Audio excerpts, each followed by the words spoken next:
అందరికీ నమస్కారాలు.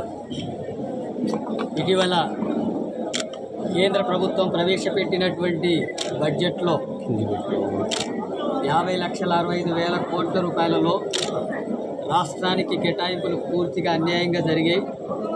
అలాగే ఇక్కడ ఉండేటటువంటి రైతాంగానికి, కార్మికులకు, కూలీల యొక్క సంక్షేమానికి నిధుల కేటాయింపు, సబ్సిడీల కుదింపు జరిగింది. దళిత, గిరిజన, బలహీన వర్గాలు, మైనార్టీలకు సంక్షేమ పథకాల నిధులు కూడా కోతపెట్టారు. మన రాష్ట్రం నుండి రూపాయి కేంద్రానికి పన్నుల రూపంలో వెళ్తే మనకి 25 పైసల చొప్పున మాత్రమే పంపిణీ జరుగుతుంది. తీవ్రమైనటువంటి అన్యాయం. ఈ రాష్ట్రానికి కేటాయింపుల్లో ప్రాజెక్టులకు కనీసం ఏది జాతీయ హోదా ప్రకటించలేదు. పాలమూరు రంగారెడ్డి కానీ, అట్లాగే కాళేశ్వరం కానీ, అట్లాగే రైల్వే కోచ్లకు సంబంధించినటువంటి ఫ్యాక్టరీకి నిధులు కేటాయింపులు చేయలేదు. బయ్యారం ఉక్కు ఫ్యాక్టరీకి నిధులు కేటాయింపులు చేయలేదు.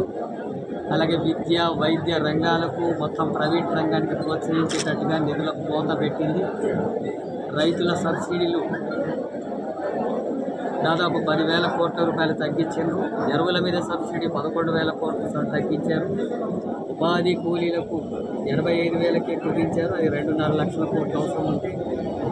అట్లాగే ఉద్యోగ అవకాశాలు, నిరుద్యోగ సమస్య పరిష్కరించేటటువంటి కేటాయింపులు ఏవి ఈ బడ్జెట్లో లేవు.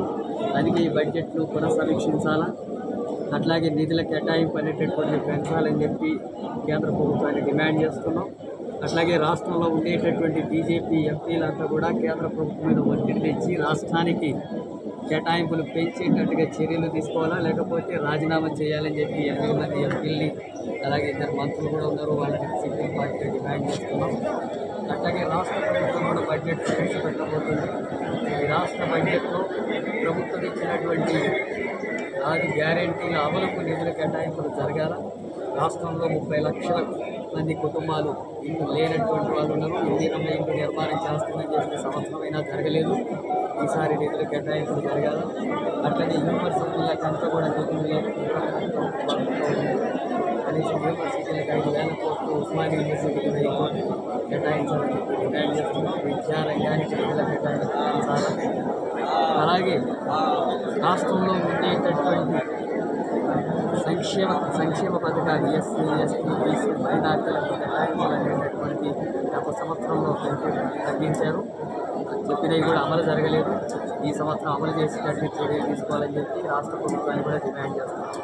అట్లాగే సిపిఎం పార్టీ రాష్ట్ర వ్యాప్తంగా స్థానిక సమస్యల పరిష్కారం కోసం ఈ నెలంతా కూడా పెద్ద ఎత్తున ఉద్యమం చేపట్టాలని చెప్పి ఇళ్ల స్థలాలు, మంచినీళ్ళు, రోడ్లు, డ్రైనేజీ, అలాగే రేషన్ కార్డులు, ధరణి సమస్యలు, భూ సమస్యలు, విద్యా స్కూల్ సమస్యలు, హాస్పిటల్స్ సమస్యలు, వీటన్నిటి మీద సిపిఎం పార్టీ రాష్ట్ర వ్యాప్తంగా గ్రామాల బస్తీల్లో సర్వేలు చేసి వాటి సమస్యల పరిష్కారం కోసం ఉద్యమాన్ని పిలుపునివ్వడం జరిగింది.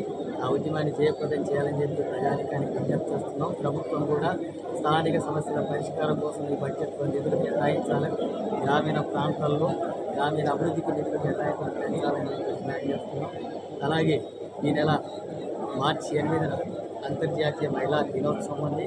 మనువాదానికి వ్యతిరేకంగా రాష్ట్ర వ్యాప్తంగా మహిళల హక్కుల్ని కాలరాసేటటువంటి మనువాదాన్ని ఆర్ఎస్ఎస్ బీజేపీలు తీసుకొస్తున్నాయి. రాజ్యాంగ హక్కుల్ని వెనక్కినట్టున్నాయి.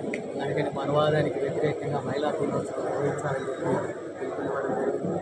మార్చి 23న దేశ స్వాతంత్రం కోసం దానాలు అర్పించినటువంటి భగత్ సింగ్, సుఖదేవ్, రాజ్గురుల వర్ధంతి ఉంది. ఆ వర్ధంతిని గ్రామాన యువత పెద్ద సంఖ్యలో ఈ వర్ధంతి సభలు నిర్వహించాలి. మతోన్మాదానికి వ్యతిరేకంగా, కుల వివక్షకు వ్యతిరేకంగా ఈ సభలు నిర్వహించాలని చెప్పి పిలుపునిచ్చారు. ఈ పిలుపుని జయప్రదం చేయాలని చెప్పి ప్రజానికానికి విజ్ఞప్తి చేస్తుంది. ఇబ్బందులు పడుతున్నటువంటి పరిస్థితుంది. వాటి కేటాయింపులు కూడా వాటిని ఆదుకునేటటువంటి చర్యలు తీసుకోవాలా. ఎస్ఎల్బీసీకి సంబంధించినటువంటి కార్మికులు వాళ్ళ ఆచూకీ విషయంలో ఇప్పటివరకు ఏది స్పష్టత ఇంకా రాలేదు.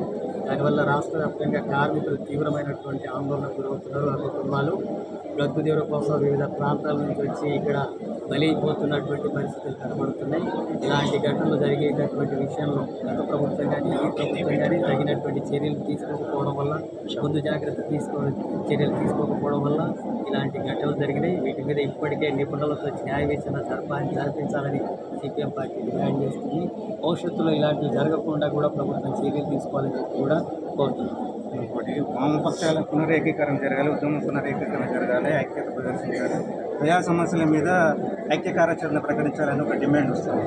ఖచ్చితంగా వామపక్ష సిపిఎం పార్టీ ఆ రకమైనటువంటి ఉద్దేశంతోనే ఉంది. రాష్ట్రంలో ఉండేటటువంటి వామపక్ష పార్టీలంతా కూడా ఐక్యం చేసి సమస్యల ప్రాతిపాదికన ఆ సమస్యల పరిష్కారం కోసం ఐక్య ఉద్యమాలు నిర్వహించాలని ఇప్పటికే వామపక్షాల సమావేశాలు కొన్ని జరిగినాయి. భవిష్యత్తులో ఇంకా స్పష్టమైనటువంటి డిమాండ్స్ ఆ సమస్యల పరిష్కారం కోసం వామపక్ష ఐక్య ఉద్యమాన్ని, అట్లాగే సామాజిక న్యాయం కోరేటటువంటి శక్తుల ద్వారా ఆ సమస్యల్లో కలిసి వచ్చేటటువంటి వాళ్ళని విద్య, వైద్య రంగం, ఉద్యోగ రంగాల్లో కలిసి వచ్చేటటువంటి శక్తుల్ని, మేధావుల్ని వీళ్ళందరూ కూడా కలుపుకొని ప్రజాస్వామిక హక్కుల సాధన కోసం, లౌకిక పరిరక్షణ కోసం, రాజ్యాంగాన్ని కాపాడుకోవడం కోసం, అనువాదం, మతోన్మాదానికి వ్యతిరేకంగా రాష్ట్ర వ్యాప్తంగా వామపక్షాల ఐక్య ఉద్యమాన్ని బలోపేతం చేస్తాం.